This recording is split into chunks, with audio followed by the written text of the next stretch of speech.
Well, good afternoon, everyone. I tell you, it has been my thrill to be here today. As a lover of the arts and a musician myself, I have found this to be extraordinary today, and good in every way. You know, I would like to share just a few words, if I could, perhaps more than just a thank you, but we're here today because of the life and legacy of Dr. King. And as I look at it, it's not just we're not just observing a national holiday where, or because hundreds of schools are named after this great man, or boulevards or anything else.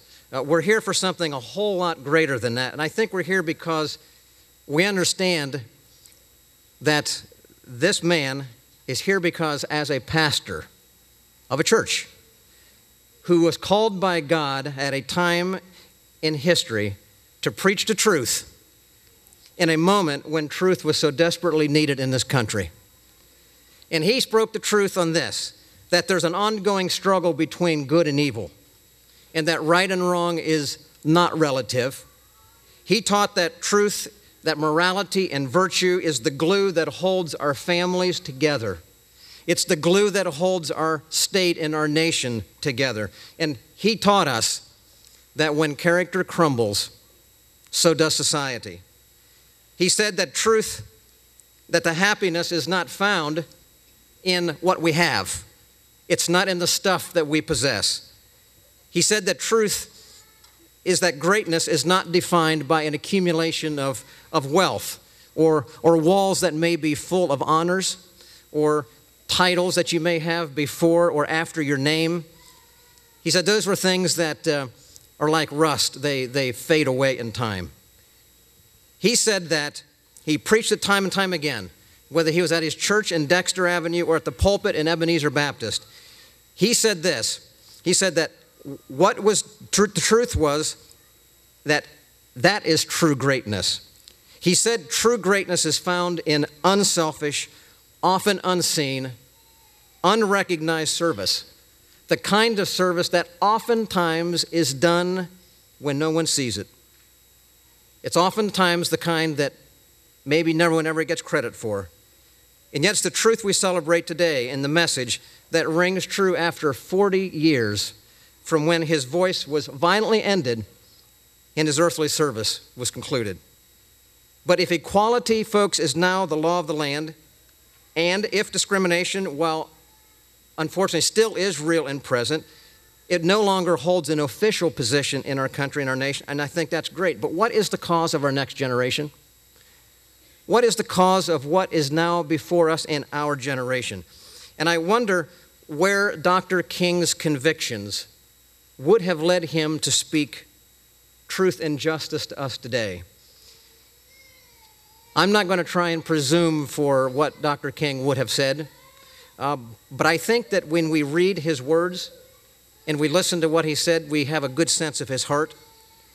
And I think it leads me to believe that perhaps the next real challenge for us in this generation is that of education and education equality. That's the imperative I think he would say is for today. Leave this auditorium after this meeting and cross over the river or cross over into another zip code. Walk into a library in the suburbs. Visit a classroom.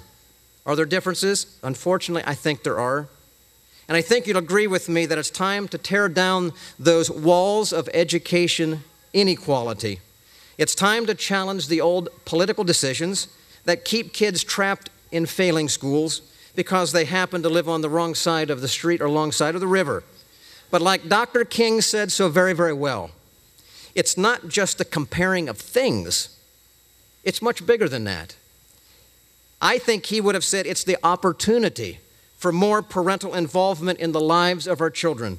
It's choice in education. And for the sake of our children and our communities, it's a battle that must be fought from our pulpits to the governor's office. I believe that charter schools do work. I believe that education tax credits do empower parents. And I believe that competition between schools does not threaten anyone, but it simply raises the bar for everyone. Our kids deserve better. Our parents deserve choices and opportunities for our kids, for their children. Why? Because I think you know as well as I do that the more you can involve parents in the lives of their children, the greater the prospects for success. And it's that success I want for my children as a father of 6 and a grandfather of 3. And I know that all of you are sitting here today want that kind of success for your children and your grandchildren as well. But beyond education, I think if Dr. King would walk the streets, it wouldn't be here, and walk the streets in Reading, Philadelphia, Pittsburgh, Harrisburg, and he would listen to the heartbreaking stories told by thousands of fatherless orphans, black, white, Hispanic, all colors and all income levels. And I've talked to many. I have no doubt that he would once again say it's time to rally the churches. And I don't think he'd be silent either. This time he would confront absentee fathers to do their duty. And he'd urge those silent, bystanding neighbors to love and to mentor and to support those single moms and to speak out against domestic violence wherever it occurs with courage and with moral outrage. He would see the invisible chains of dependency weighing down on an entire generation of citizens, young and old, locked into lifestyles of drug abuse and gambling addiction. And he would see loosening these chains as a cry that we once again could get behind and forge ahead. That's, I believe, a call for our times, a legitimate movement for our generation. Let me close by saying something that Dr. King said some 14 years before he died. And it was a sermon that I had a privilege of reading. It was a sermon that he called Rediscovering Lost Values. He said, quote, "All I'm saying to you is that our world hinges on moral foundations. God has made it so. God has made the universe to be based on a moral law.